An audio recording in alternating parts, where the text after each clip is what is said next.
Hey everybody, welcome back to the channel. Spiral here, glad you were along for the ride.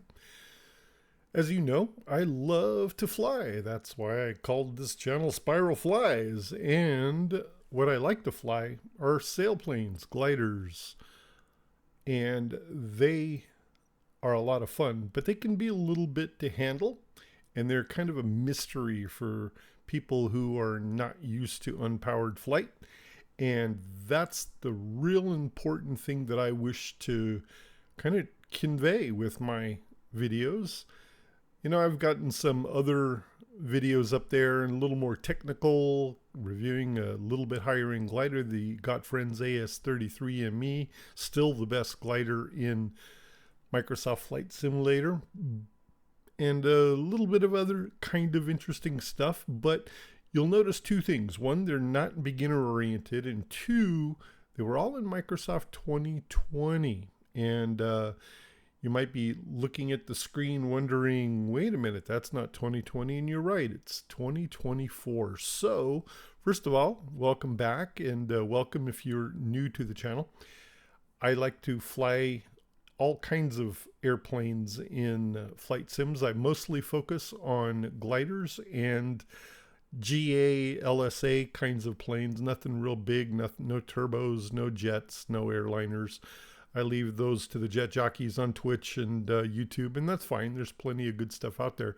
I tend to like the lighter stuff. Now, I am just going to show you how I like to fly. I am not the fastest glider pilot out there. I'm not even necessarily the best glider pilot out there. In fact, I'll tell you, there's a lot better glider pilots than me, but I like to show new people the ropes. And that's kind of what I'm trying here. So you will find other videos that do this on YouTube. You will find videos that do very specific parts of things I'm just going to brush on today. I will link to those where possible, but my goal today is I want to get you walked through the first glider flight that you'll take in Microsoft Flight Simulator 2020 or 2024. I'm going to show you 2024, but everything that I'm going to show you will work in 20. You just have to remember to put your things in the appropriate folders, hit the appropriate settings, however it will show up in whatever sim you're flying. So, why soaring? Why am I so excited about flying a sailplane? Well, when you fly an unpowered airplane, there's only two things keeping it in the air besides the wings. Your skill level and how you can manage that airplane, combined with the second thing, the weather. Now, in the real world, soaring is a kind of hit and miss thing. There may be beautiful soaring days, but you're trapped inside working or doing what you have to do. And there may be days where you're at the field, ready to go, but the weather isn't cooperating. Soaring is like that. Well, in Flight Simulator, every day is a good soaring day. So let's make today the first day you're going to go soaring. So our tasks today is I'm going to introduce you to sort of the setup of gliding. We're going to talk about airplanes, and we're going to keep it on freeware. We're not going to spend a dime today. There are some beautiful payware planes, but we're not going to use them today. You're not going to want to start out in them anyway. You're going to want to build your confidence in the freeware stuff that's out there. And believe me, you can do it. Now, the trick is you're not going to want to do it through the built-in gliders in the marketplace. They're there and they're great. Put them in your collection if they're not already there, but they're not great. And unfortunately, they're not going to get any better. If you want really good gliders, you're going to have to go outside, and that means FSTO or FlightSim.to. And so what I've got here is the web page showing you my downloads of FlightSim.to. And what it will tell you is there are some very good freeware gliders on FlightSim.to. Most especially at the beginner level is that LS4 1.4. Now, all of these gliders are somewhat old, so they're probably geared toward 2020, but all of them will fly in 2024. So that's what I'll tell you about that. you can put them in the appropriate community folder just like you normally do, and they'll show up under the glider section. The JS3 comes in two variants, a 15 meter and an 18 meter, but the JS3 and the AS33 over on the right hand side are a little more advanced. You might want to grab them, but don't fly them yet until you've got more experience, until you're more comfortable, until you know kind of what you're up against. Those are great gliders to start with, especially the LS4. Now, if you are coming from the real world gliding scheme and you are much more used to, kind of a trainer glider, the L13 Blanik is a very popular model. I've not flown it. I flew a Schweitzer 233. And the L13 is not freeware. It's $9.99, as you can see down at the bottom of the screen. But I wanted to make sure to mention it. It's brand new in January of 2026 as I record this, which is fabulous. If you're interested in supporting that great project, I've heard nothing but good things about it, and lots of updates are being promised. But for freeware, this is where we're going. This is the Got Friends website, got-friends.com. And then you'll click on their add-ons section. And then there's several, there's the payware up here and then the freeware down below. And here's where we're going to go to find the glider, because the one you want is right here. It's the Discus 2C Standard. You see it says free to download. And when you download it, you'll have to create an account, but it's a free account. Then you just download it. And the reason you want the account is that Got Friends has already updated this glider a couple of times as they've made it ready for 2024. So you want to make sure to get notices every time they upgrade. And they've got a great Discord too as well. But check them out. Anyway, once you download the file, you get not only the plane, and if I remember correctly, it's been a while since I've downloaded this, you will get the plane in both 2020 and 2024 versions. It's something of a big download, but you put the correct version in the correct community folder, and then you should be good to go. But make sure, because they are specific, and I know that that's how they do their payware glider. More importantly, it comes with a manual, and if it doesn't come with the manual, you can look it up on their website. I won't show you that now, but it's a way to download the all the flight information, especially customized for this Discus 2C, because there are a lot of really cool keybinds that I'm not going to talk about and show you today, but it will be really nice to have those. But that's really a cool thing to do. Now, if you look up above, don't get confused, because there's also a Discus 2C payware option, and it's a premium version for $14.99 US. You don't need the premium version today. I mean, for what I'm going to show you, the freeware version's fine. You ready for an advanced glider? The very best glider you're going to find on Flight Sim 2024 is the Got Friends AS33ME. It's just completed in the second half of 2025. Very updated, easily the leading glider. But again, you don't need to do that today. That's something you can grow into and aspire to if you find out that you really, really enjoy doing this. There are a couple of other payware gliders out there. I know there's an ASK-21 that is highly talked about. I don't have it. But, eventually there will be more coming out as soaring finally catches up. And about that, you're probably wondering why I am in 2024 all of a sudden, because I was so kind of anti-2024 in my other videos. And that's because in the second half of 2025, and with the advent of SU4, gliding has come a long way in Microsoft Flight Simulator 2024, and it's finally now a lot of fun to fly. Before, it was work. It is different than 2020. It's easier to fly in 2020.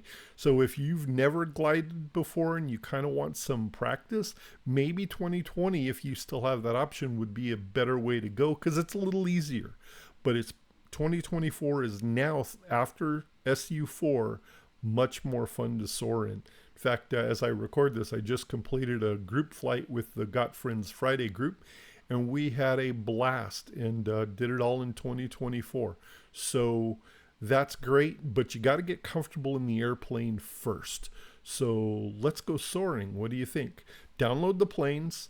If you're really interested in flying gliders, you might want to be downloading the I Love VFR or We Love VFR settings that are available in flightsim.to, and that requires windy things and a couple of other things. I don't think those are important as they are in 2024 as they are in 2020, but it enhances your visual experience. Glider flying is all VFR, so you're going to really enjoy that more, I think, if you download those other things. There's also the soaring weather presets.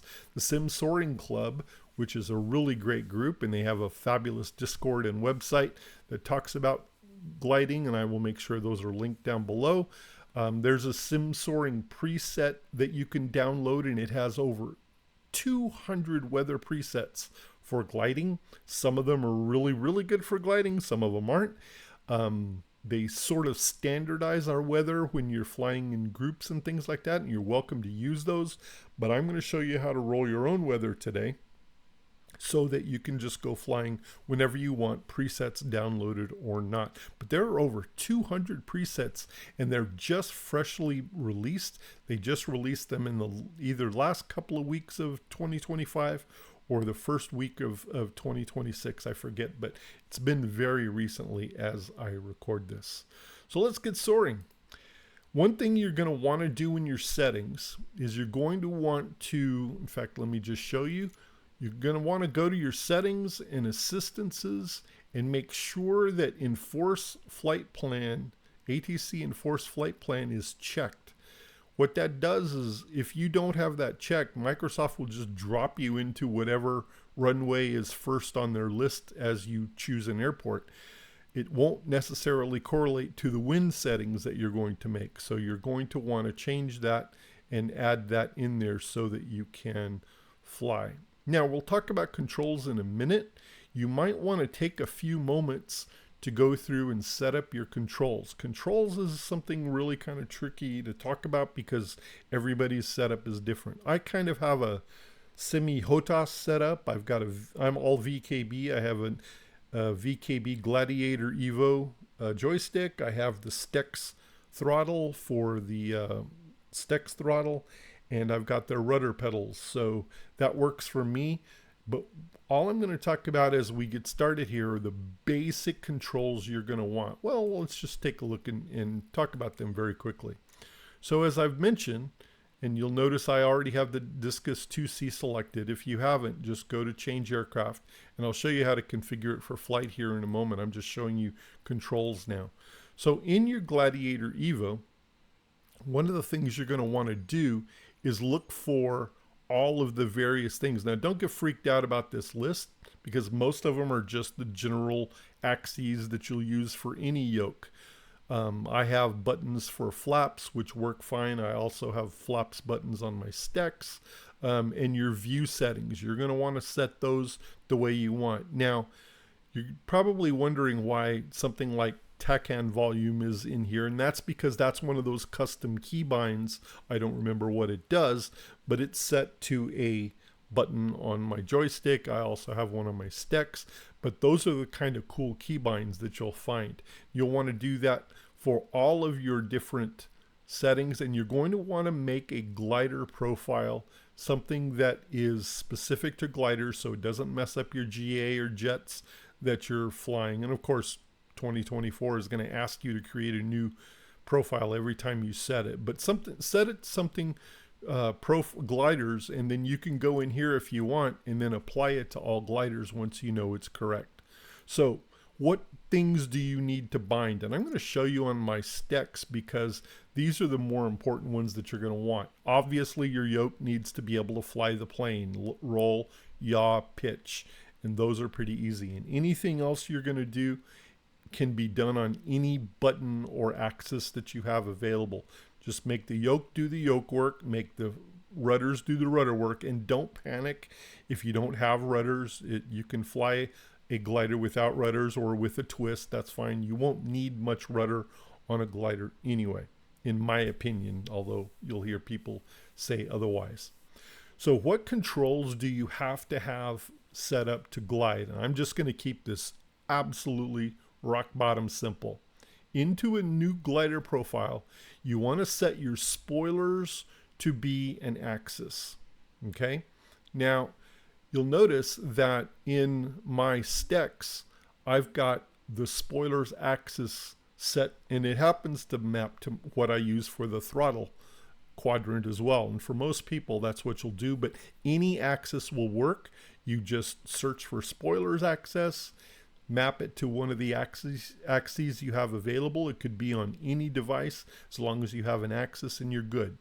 You'll want flaps eventually, not for the Discus 2C, but for the AS33, you'll want flaps. You'll want gear down, gear up. Those are just a toggle up, down toggle. You'll want brakes, of course, although those are optional because when you have full spoilers deployed, that's as if you were going to have your brakes full on. And you're going to want a tow release, and that's just a simple button. You can attach it to whatever button you want. That's it. Spoilers to an axis. You might want to set some trim. You might want to set some flaps. You might want, you'll definitely want a gear, and you'll definitely want a tow release. That's it. That's all you need to go flying. Save those into a new profile, and let's go flying. So, all the glider flights that you'll do are in free flight. Now, and this includes group flights. We are not talking group flights today. Why people fly is really kind of up to them. I like to fly solo just to hang around and play in the air and build my time. Other people like to race. Other people like to fly with groups, and that's all fine and well, but you got to be comfortable in the glider first. And that's what we're going to start to build today, is getting you that time. So we've got our 2C configured or selected. Let's go configure it. Now you will notice I have the payware version of the Discus. You'll notice it labeled with the FES. The FES is a small propeller system at the front of the plane that can kind of help pull you out of a bad situation if you get too low. But the payware just doesn't have that. That's the only difference between. Now what you also want to do is go here and configure, because anytime you go to a glider, you're going to want to configure the launch option. Now I have this Got Friends tow plane, which is a Wilga, and it comes, I think it comes standard with a download from Got Friends, one of the gliders. Your mileage may vary. If it doesn't, you can either use the Cessna 172. You can download the DR400 tow plane, which I've had mixed experiences with in 2024. You can get that off fs.to, and I'll try to put a link into it. I had some trouble finding it recently. Or you can do another launch. You can winch launch, which is kind of tricky, and I'll talk about it in a future video.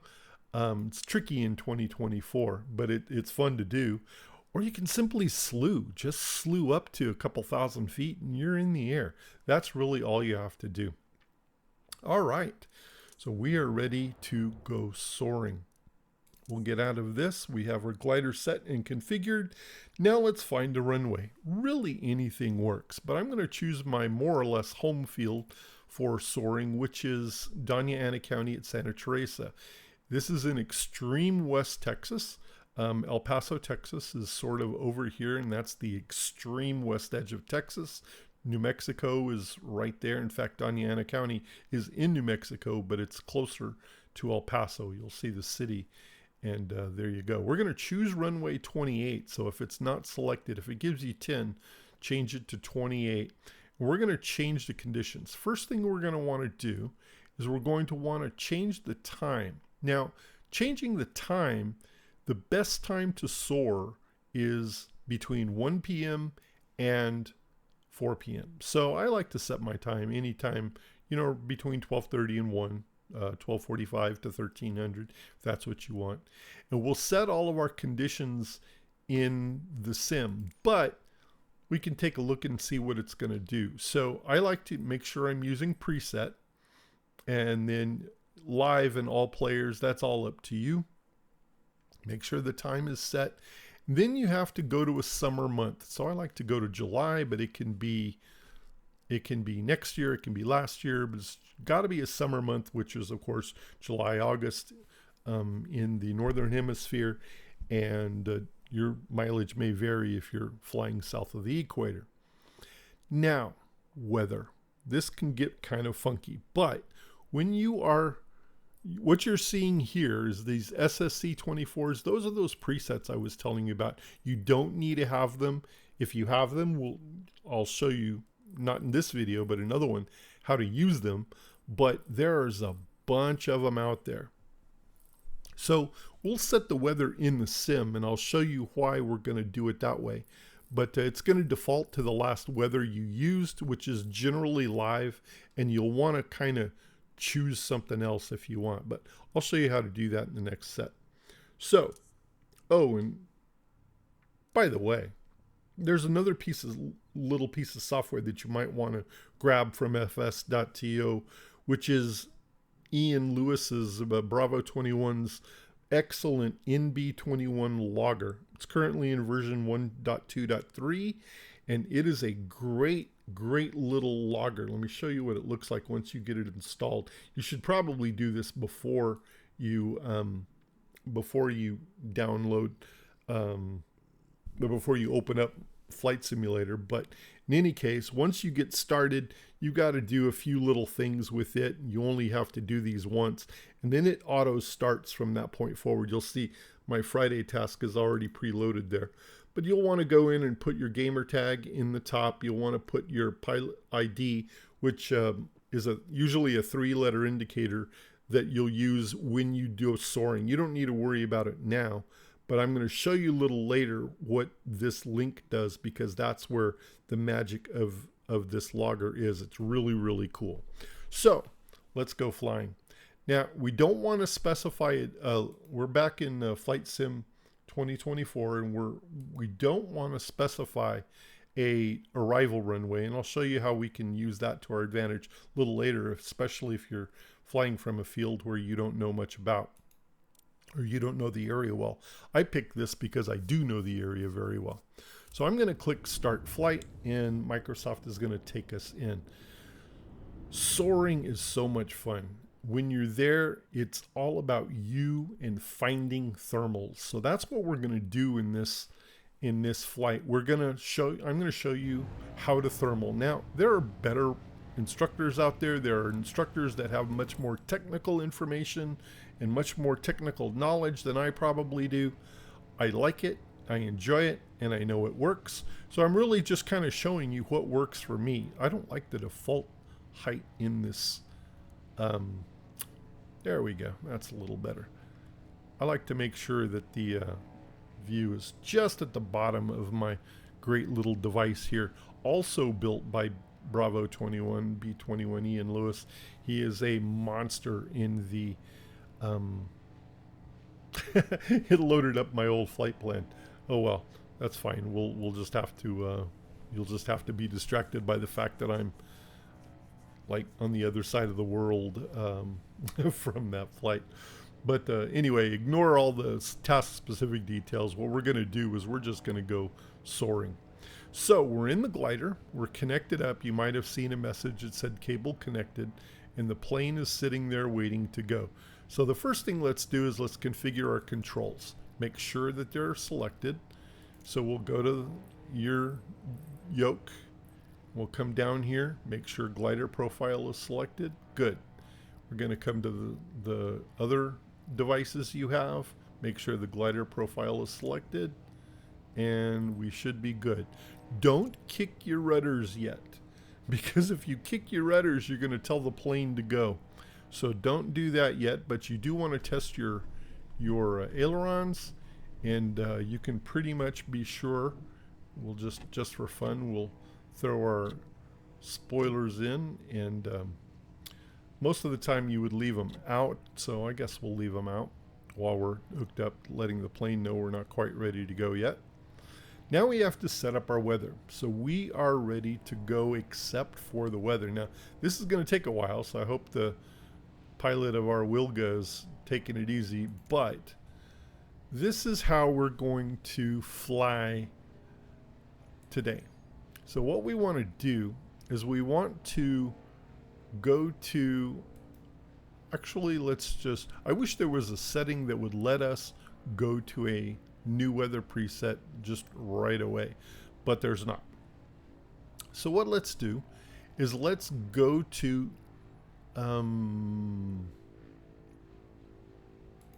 start with one of the ones that Microsoft gives us by default, or Asobo gives us by default, which are kind of in the middle. You'll notice them at the bottom of the presets if you have the presets done. Otherwise, these will be the ones you see. Clear skies, few clouds, scattered clouds, broken clouds. If you're going to fly thermals, you generally need clouds because clouds are the visible representation of thermals. Hot air goes up in more or less columns, and when it hits the dew point, the air where the temperature of the dew point is, that makes the water or the air condense and turn into upward building clouds. So let's just do that. Let's pick scattered clouds, and you see that Microsoft gives us some beautiful scattered clouds. So let's play with them now. By default, there's 3 cloud layers. So we're going to just get rid of the top 2 because we don't need them. And I just like to kind of close them up and make them kind of nothing. And if they still, there we go. See, as I move this other setting, you notice that the top clouds are basically invisible. So the way our clouds are set is we're above ground level. Now you can change that, but we're just going to leave it on the defaults. And we're going to make the bottom of the cloud somewhere in the neighborhood of 12,000 feet. You can do it either over here on the right, or you can just click and drag, which is my preferred way to do it. But we're going to make the base of our clouds at roughly 12,000 feet. We're going to be optimistic. If you've ever flown in the desert or lived in the desert, those cumulonimbus clouds can be massive, so massive that they can actually be really dangerous to fly in. So we're going to really crank up this cloud level layer just to let them get big if they want to be, but they don't need to be. So what you need to set weather-wise to be able to soar thermals are clouds, wind, and temperature. We're going to do that right now. So you've seen I take the top 2 cloud layers and either delete them or move them out of the way. They're hard to delete, so I just delete them. You can delete wind layers, but you can't delete cloud layers, at least very easily. So now as you deal with this cloud layer, make sure it's selected. Now we're going to go over here to the coverage. You notice that scattered gives us a coverage of about 40, which is not bad. So let's move to density. Now for density, this is a key measurement in 2024. I like to slide this to where it's a minimum of 3, better is 3.5 or higher. But I tend to put my density somewhere in the 3.5-ish range.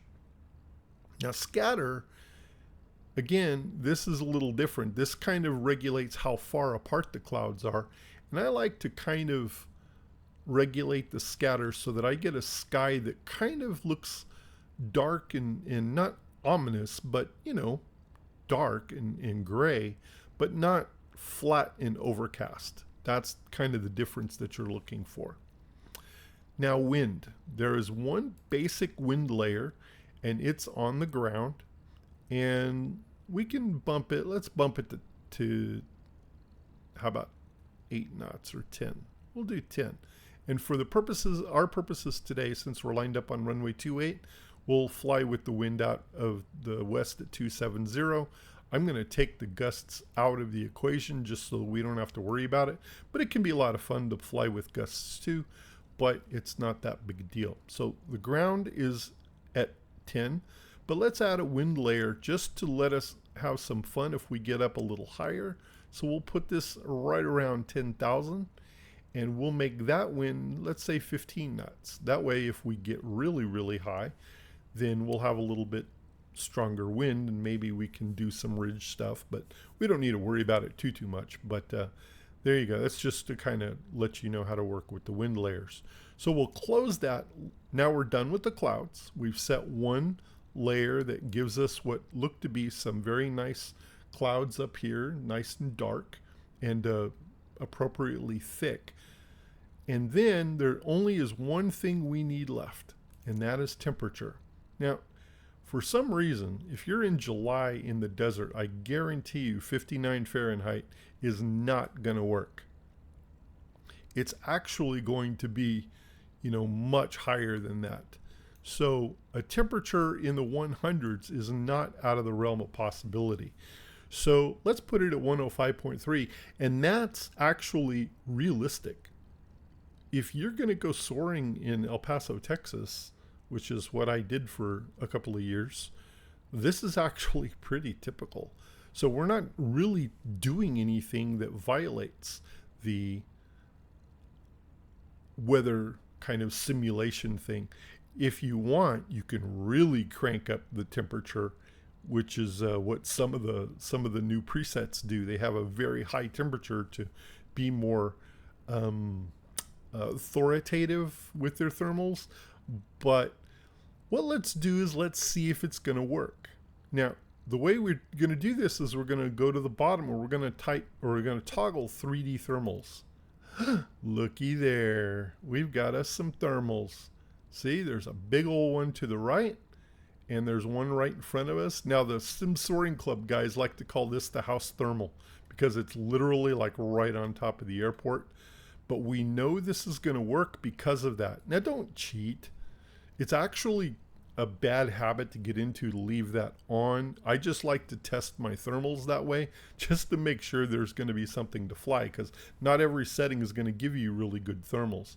Now, what's important to do before we go too far is, because we know we're going to get some nice thermals here, come up to this button here, click it, and let's create a new preset that we'll call My Soaring Weather.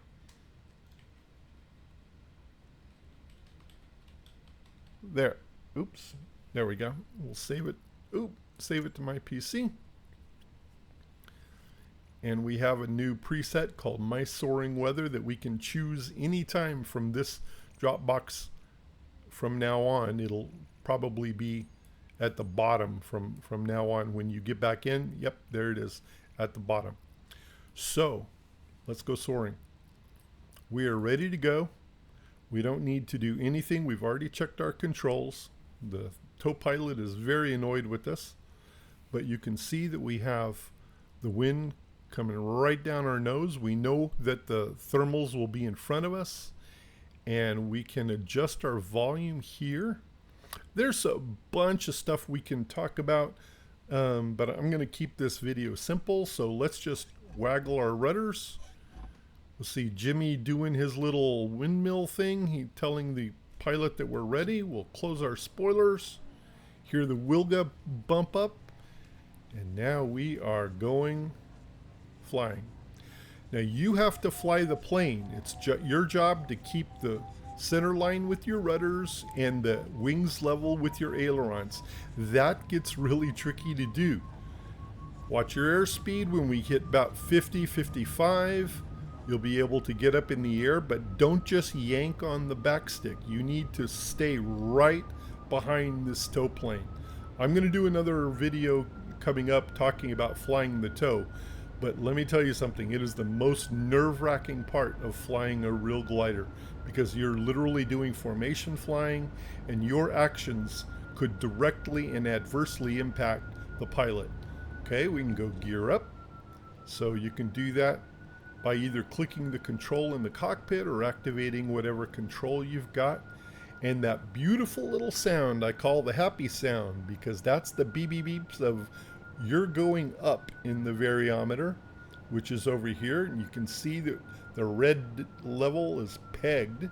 That's lovely. We're going up basically at 10 knots. Now, don't get your hopes up, because we're behind a tow plane.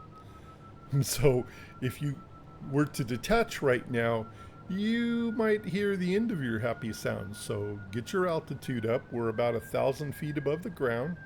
You can see a big railway yard down there to our bottom right. But we know we're in good lift. Now we're going up at 11.3, 11.7, so this is a really good place to go.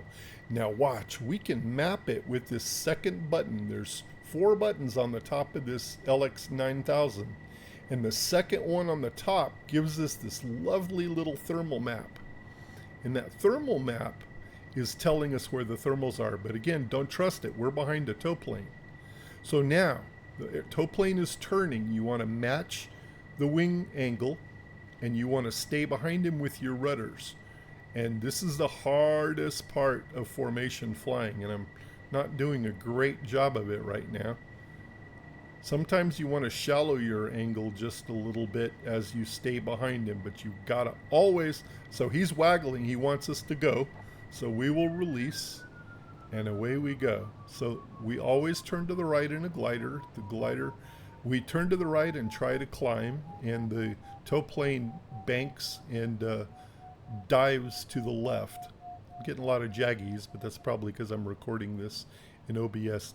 And for what it's worth, I'm using the new DLSS 4.5 with this. So other than stacking it with the recording, kind of slowing things down, the graphics have been very, very good thus far flying a glider with the new 4.5, but that's neither here nor there.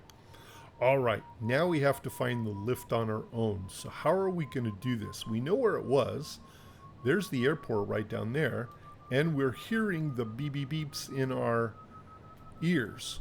I know that sound bothers a lot of people, and I'm sorry about that, but we need them to be able to know if you're going up or down. You can control the volume right here with this button, and that button will help you, and I'll turn it down as much as I can. Now the variometer is going to make 2 sounds.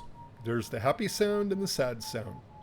You can turn off the sad sounds, so it's not making noise all the time, but you do your preferences the way you want.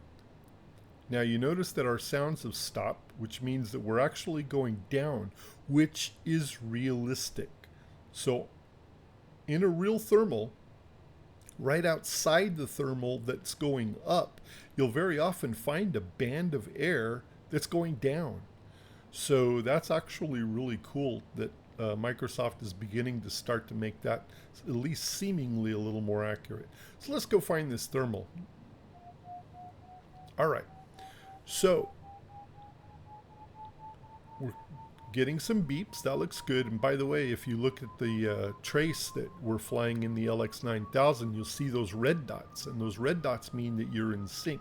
You're actually going down. So our field elevation was at 4100, 4111 to be precise. But now, remember that if we look to the right as we were on the runway, there would be some lift. Well, it happens to probably be attached to this big old cloud right here. So let's go find the lift underneath this cloud. And here's how we're going to do that. The shadows on the ground can be very deceiving. What the shadows are telling you is this is where the cloud is, and that's useful information, but don't fly to the shadows, fly to the cloud.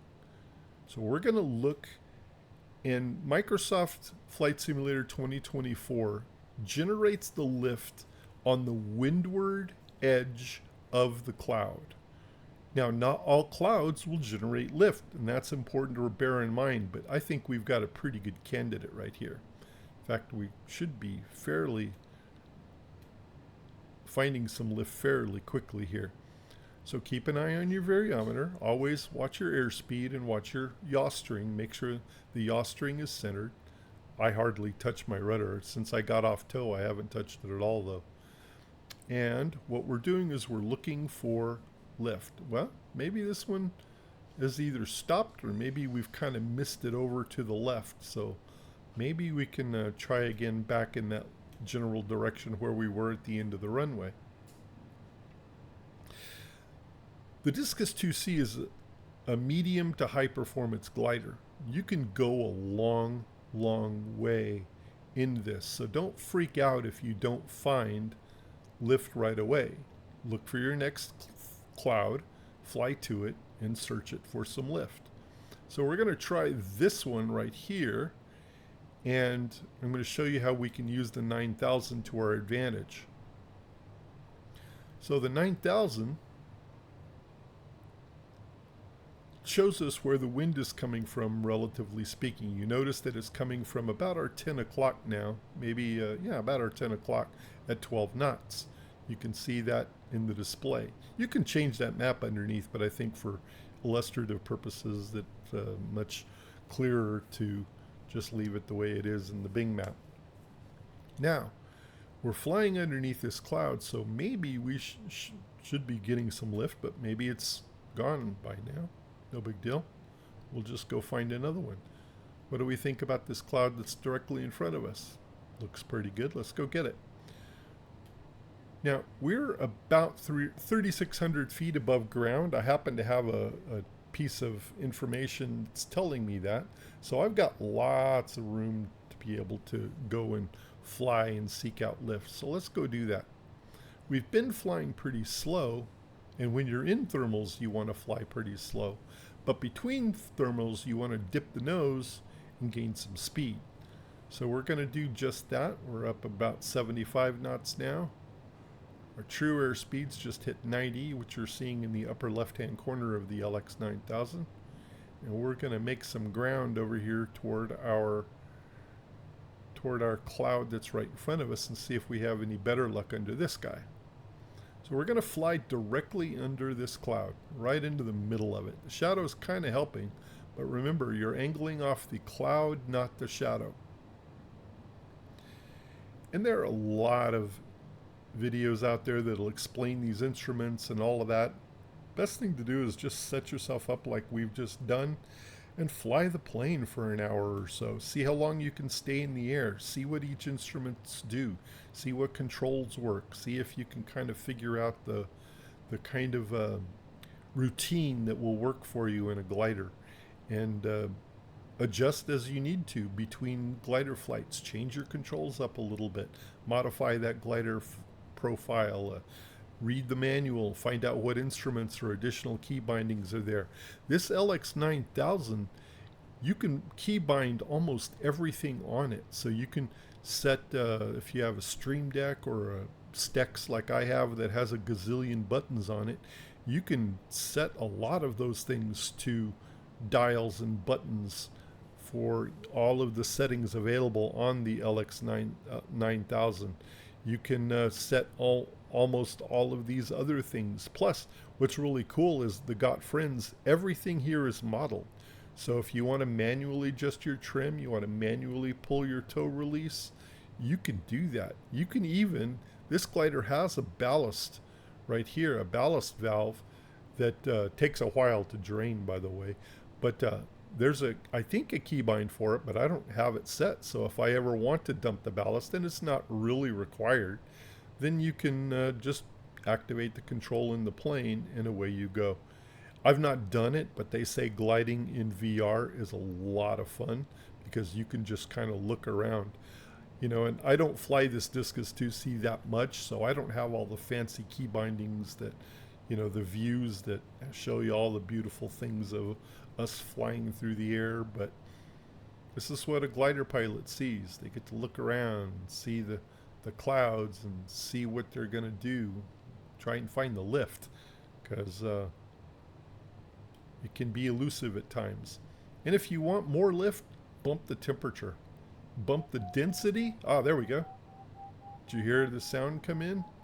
Now that means we want to slow up. And as we slow up, we begin to watch our tracker down underneath. And we're going to map out this thermal. So here's how we do that. So we know that we're under the cloud, and we know that the wind is coming from our left quadrant. So let's just fly into the wind a little bit and see what we get. Let's put the wind right on our nose and see what happens. So it's kind of tapering off. There we go. So we've lost it. So let's go turn around. Now I'll have to add some rudder to get back in. You keep an eye on that yaw string as you're turning. Keep your nose on the horizon so you don't gain or lose too much altitude. You're always controlling your airspeed with your pitch. And I like to, if I'm hunting for thermals, keep it between 60 and 65, which is where we are. So now let's go back. There we go. So now we've got a little bit of lift. And this is pretty good lift. Here we go.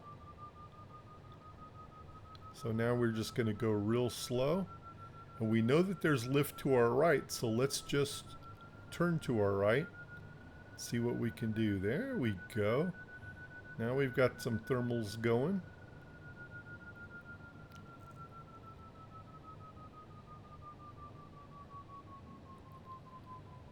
Okay, so it's starting to taper off. So we want to do a thing called centering the thermal. And centering the thermal is something you can look up on YouTube, and there's some excellent videos both from real life as well as simulations that show you how to do that. But what we're going to want to do is go in and find this lift. So what I like to do, what I was trained to do, is fly across the line where I was. See, I had picked up the lift here. I'm crossing that green. So I'm going to go past it, and then I'm going to turn back to it. It's called the 270 maneuver, where you're going to go. There we go. Look what we found. In fact, watch this. I'm going to turn to the left. You should practice thermaling two directions. Thermal both directions. You may find that you tend to prefer one way or another, but you should be comfortable being able to thermal in both directions. Now, my apologies if this gets you motion sick. It is really easy to get motion sick in a glider. In real life, when we used to do glider demos to the German Air Force that was stationed at Fort Bliss, not very far away from where we're actually gliding right now, we would get officers who fly jets on a regular basis sick all the time, because flying in a glider is really something else. So that may be something you'll want to watch for. But look at where we're going. We are going up. Look at the altimeter. We're past 9. We're through 9,400, 9,500. Yeah, this is what soaring's all about. Is now with this we can go places. Now we're not going to do that in this video. We'll do that in future videos. But thermaling is great because you can just kind of hop from cloud to cloud, and that's what lets you go far long distances, is the ability to just jump from thermal to thermal. So as we go past 10,000, we're going through 10.6 right now. Kind of, you can see we're almost at the cloud base, and that's a good day of thermaling right there. So like I said, we could go north, which is that area right in front of us, head up that river valley. We could go through some very well guarded military airspace and see some sights that way.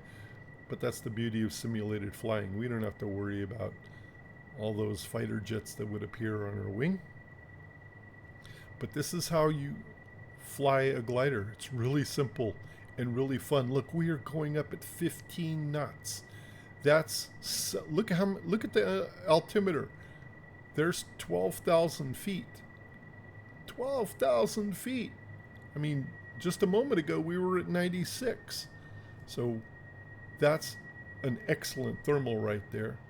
And we'll start to wind up our flight by heading back to El Paso. The airport is down there, so we haven't gone very far.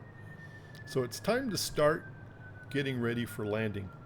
Now, if you want, you can open up your water ballast if you want. The Discus can land with the water on board. I wouldn't do it in the AS-33.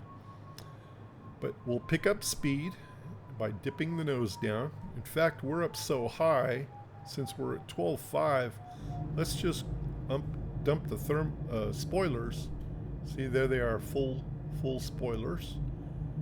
And we're just going to take it back to the airfield. I'll show you how to land.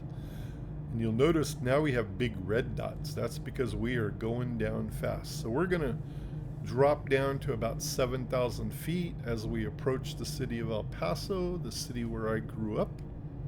And we will bring it back in for a non-standard but perfectly acceptable simulated glider landing.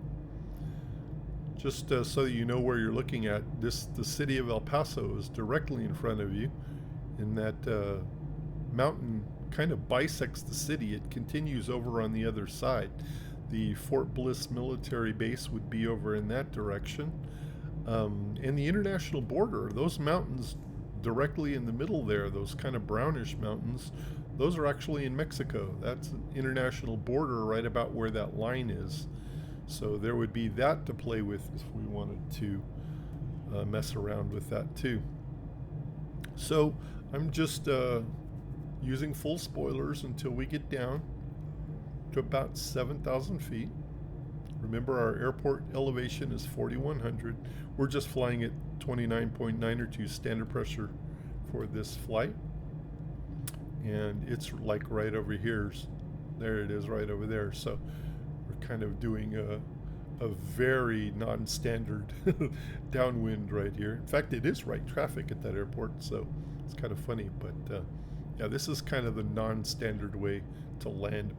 And again, you wouldn't do this in real life. This is just sort of for your explanation. And so you can kind of see what fun it is to be able to fly a glider. Now, when we land, I have one more thing to show you, and I hope it'll work because I forgot to load up that logger properly before I started this video. But it will show you exactly where we flew, how high we flew, whether we went up or down, what our airspeed was, and all of that stuff too, which is really, really great. And of course, you could do all this stuff with little nav map and, you know, Volanta and all the other flight simming stuff, but there are very many glider specific kinds of things that would be a little more useful to you. And I'll show you those, and we'll get into those more in depth in future videos. But yeah, it sounds like we're in an airplane because we've got all this wind being broken by those spoilers. You notice it doesn't affect our wind speed very much, or airspeed. We're going down pretty sure, but we're not necessarily going fast, and that's kind of what we want. The airport's back to our 5 o'clock. In just a moment here, we'll wrap things up. Now, one thing you have to remember when you're gliding and coming in for a landing, you're unpowered. You get one shot at it. So if you're trained as a powered pilot, whoa, goodness, I got a little lower than I thought. Now we're at 6,000, but that's fine. So if you're trained as a power pilot, your sight picture is going to be very different in a glider than it is from your planes that you normally fly, be it a jet or a powered GA plane. Your sight picture coming in on a standard glide slope is 3%. For a glider, you're going to be high. And so you need to make sure that you give yourself enough height, and you can get rid of height, but you can't make it up. So that's what's important to realize about flying a glider. All right. So the airport's down there.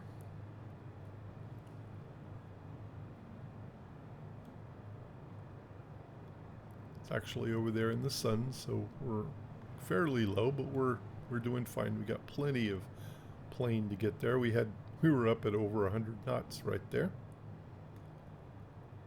And we are 1,800 feet above ground, so we're in good shape. The other thing you have to watch for as you're coming into land is sink and or lift. On a typical desert day, I have been flying with full spoilers and sinking, or flying with full spoilers, trying to get down, and very, very very, very high going up, because the thermals are so good. So you do have to kind of be careful. You don't want that happening to you on final here. And this runway actually kind of notoriously offers sink on final. So you do want to be careful about that. I am flying with my spoilers completely in right now. And I can see my runway off there. So we're going to set up for a runway landing, which is actually pretty simple. So we know we're coming in on runway 28. We'll have a slight crosswind, very, very little. It's just off the nose quarter. So we will zero our trim. If you put any trim in, you'll want to zero it out now. Dump your ballast if you want. I'm not going to do that. The only other thing to do is drop the gear, which I've just done, and keep an eye on your airspeed. So we are a little hot at about 76 knots here. See, we're in lift, so we want to kick that by adding in some spoilers. We're actually kind of high anyway. But you see what I mean about a high sight picture. You really want a high sight picture when you're coming in for a glider landing. About half spoilers now, just to show you, just barely opening spoilers up. Just enough to keep us geared up and ready to go. And what we're going to do here is line up on the centerway, drop our airspeed. I like to land kind of between right around 60 knots, more or less. A little higher, a little lower is not going to kill things. You just don't want to go below probably 55.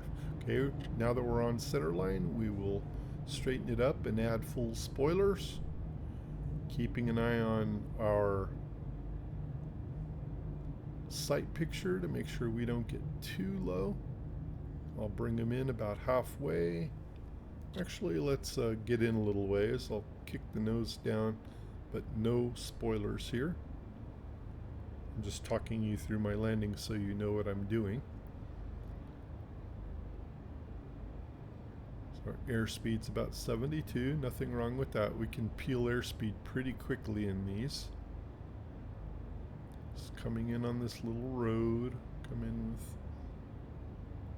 You notice we're kind of crabbing in sideways. And yes, you can forward slip nicely to lose altitude using the rudder and ailerons if you needed to. I don't need it now, but maybe I'll do an episode that'll show you how to do that in future episodes where you learn about forward slips to lose height fast.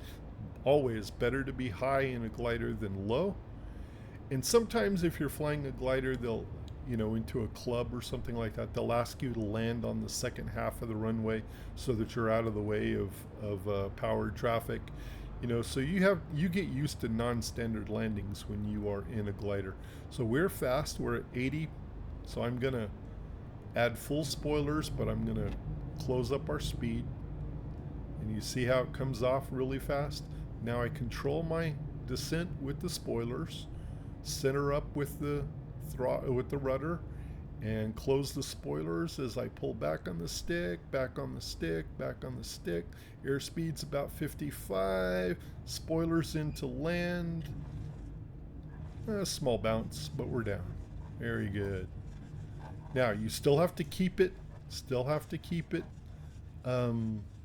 level. You have to keep the wings level, and you have to steer with your rudder. So just manage it over to the runway, to the side of the runway, and it'll roll for a ways. I've got the spoilers out, but I don't have the brakes on. And you've got to keep the wings level, and now I'm going to use my brakes, pull back on the stick so I don't scrape the nose, and just like that, we have completed our flight. Isn't that cool? So let me show you this last little trick. And that's if you've got your logger configured and your browser's open. Now, it's been kind of misconfigured this whole time. I should have just restarted it. But you notice that it says IGC file written. That's the purpose of this logger. It's going to write an IGC file that tracks your flight. So it gives us this little yellow icon. And if we go back to the settings page, there's a link. If I click it, look what opens. There's the area where we're flying. And I go back here, grab the IGC file. Oops, let me do it a different way. My browser's getting all wonky on me. There we go. Drag my IGC file. Oops, not into that. That's not what I wanted to do. But that's all it is a simple text file. Let me close that. Now, let me this time drag it to this square, which is what we've been trying to do. And that's the task we had just done. Arr.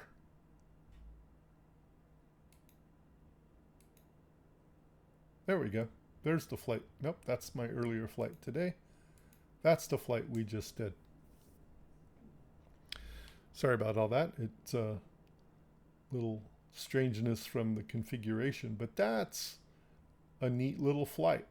So in 25 minutes or so, we just took off from Doña Ana County, which we call Santa Teresa, and we were on the tow plane. We got off the tow plane. We went and found that cloud, and watch this. If you mouse down, you can watch your flight. You can see your altitude. You can see your airspeed. You can track where you were.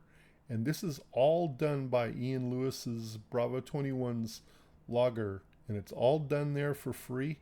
And it's a great, great tool. We took our wide downwind, our wide base, and came in for a landing. And there you go.